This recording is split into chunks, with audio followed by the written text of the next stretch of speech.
Hello everyone, welcome to this edition of Dishing Out Flavor.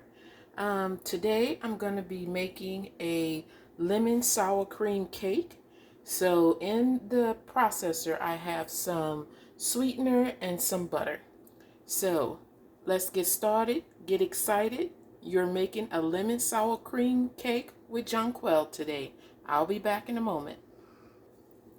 Okay, this cake is gonna come together really fast. The biggest part I would say would be the flour blend, but make that ahead of time and everything should go pretty rapidly and you'll get everything out the way in no time. So let me cream this together. Okay.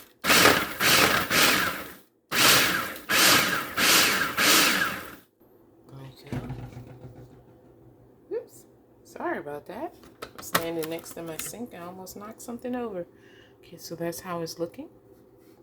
And I'm gonna go ahead and add the lemon zest.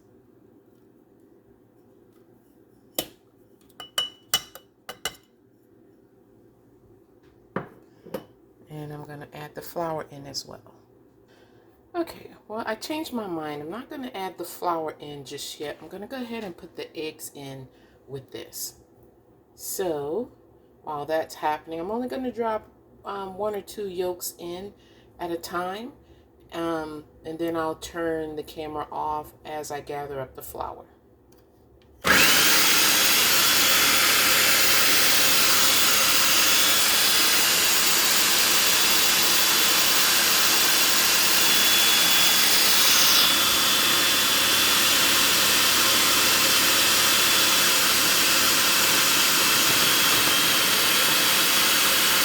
Let me grab a spatula and scrape down the sides.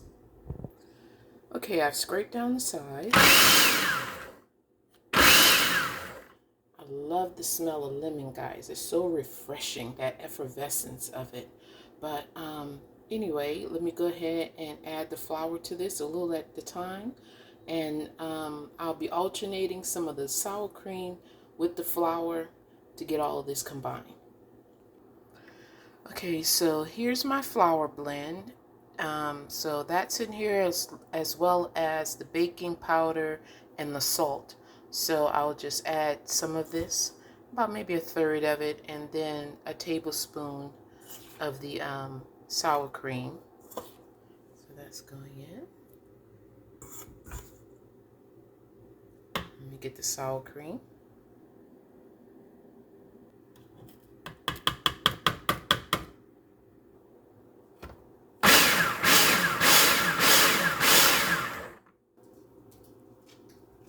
Here's the second portion.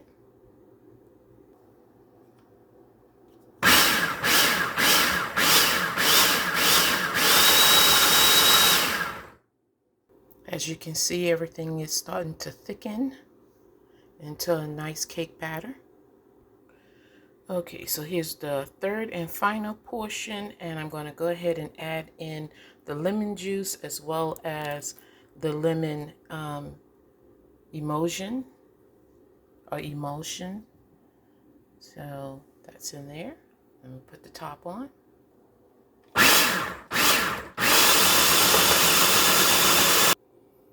And there you have it. Okay, so we have a nice cake batter.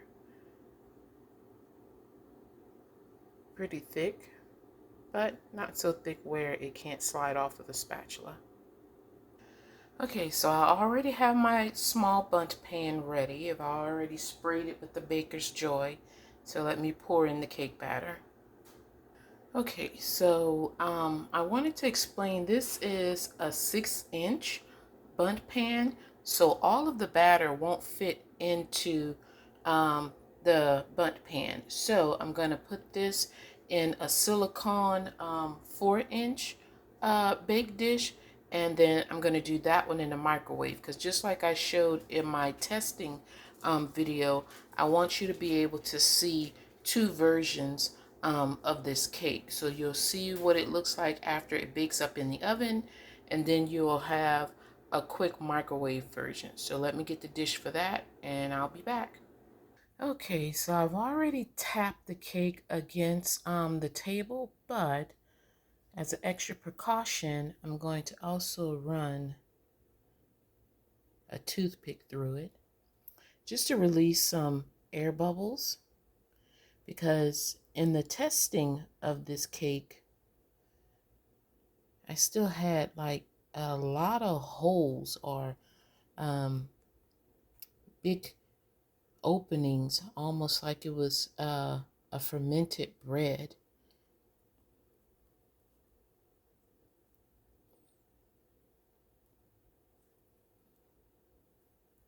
So hopefully this helps with that. And if not, it's just meant to be that particular way. But it's okay because it was still very, very delicious. All right, into the oven this goes. Okay, and this is the microwave cake that I'm getting ready to do. It's still from the same batch as the other one, but I'm going to do this one in the microwave versus the other one being done in the oven. When I first tested this recipe, I actually baked the bigger bundt cake in my air fryer. So there actually be three different versions for making this, whether you want it in the microwave, the oven, or the air fryer. So I'll be right back. Okay, so the microwave cake is done.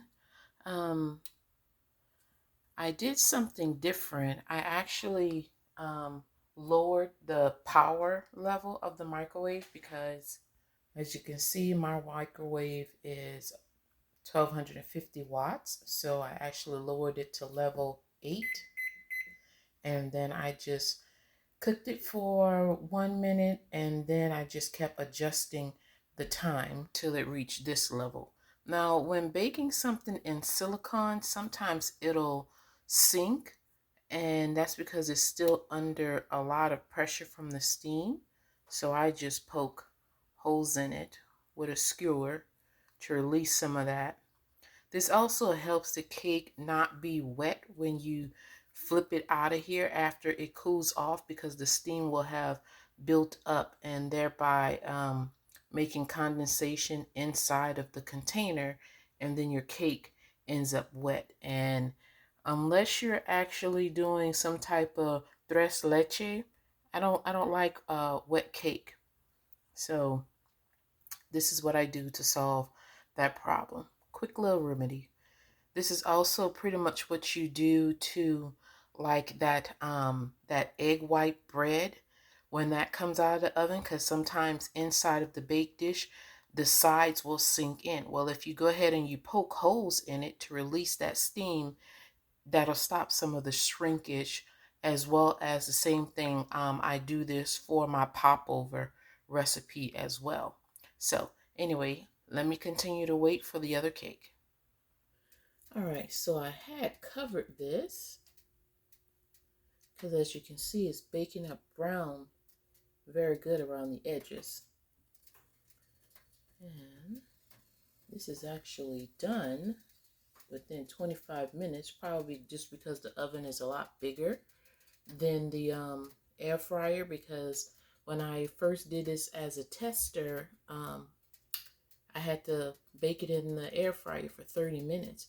And then it also collapsed in the air fryer, but it doesn't seem to do that in the oven. But then I also added 25 grams more of the flour blend to this one here. So that may be the deciding factor in why it didn't collapse. Okay, so let me get this out. All right, everyone. So the cakes are done. They have cooled. And I have my icing and a frosting. Actually, I have some frosting left over from the oh, now this one is looking kind of thin. I'd rather it have been thicker. Hold on. Okay, so now that I've thickened up the icing, I don't know exactly how much sweetener is in here, so I'll have to subtract back from the amount of lemon juice I put in here, as well as the amount of vanilla. So knowing that, then I'll be able to get the amount of sweetener so you guys can have the right measurements. Okay.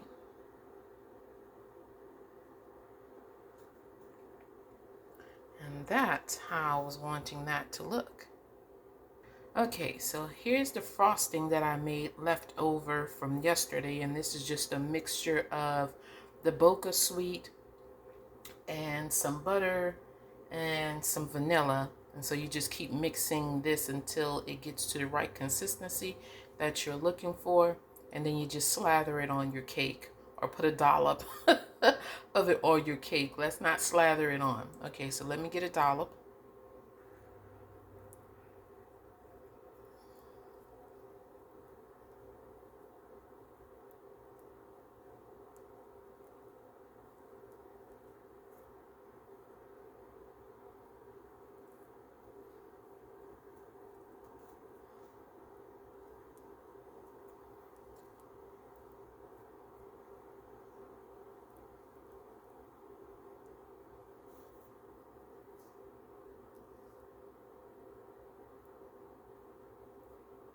Okay, I think that'll work. So we have this one and this one. Let me cut them open. Okay, so here we go. This is my slice of cake here. Got crumbs all over the way from putting it on the plate. So this is how that's looking. And then we have this one, which is way better than the one yesterday, because yesterday it was showing some brownness in the middle, which means that the heat was too high and the cake was actually starting to burn. So like I said earlier on in the video, I lowered the heat of my microwave and I just cooked it in 10 to 15 second increments after the first minute, and I was able to get this. So that was actually on level 8. I don't know what wattage that would be. I mean, I guess it's still at the 1250 wattage, just on level 8. And that would have been accumulatively, that would be, oh, see, that was 1 minute. Then I did 10 and 10. So that's 80.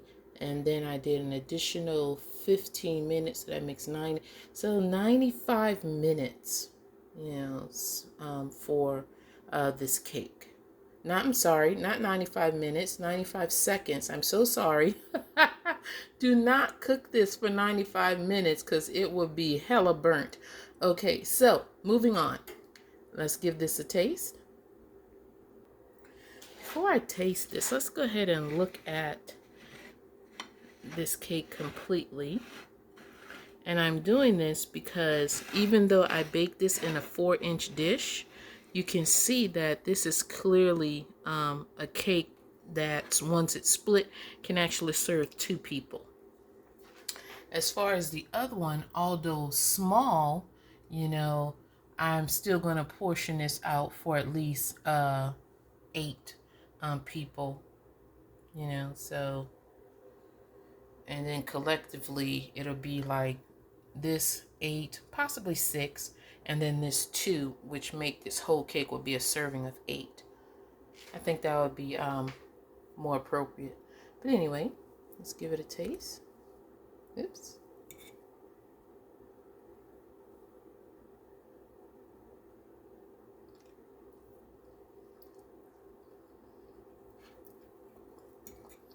Okay. Well, it's definitely lemony.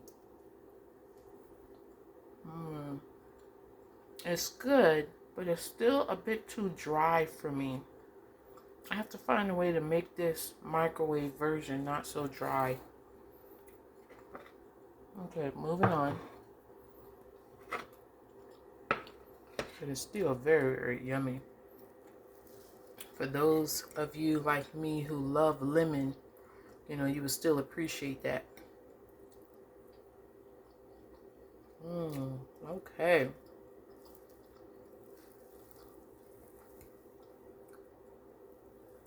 Now the baked up version is way better than the microwave version. So I'll continue to work on that.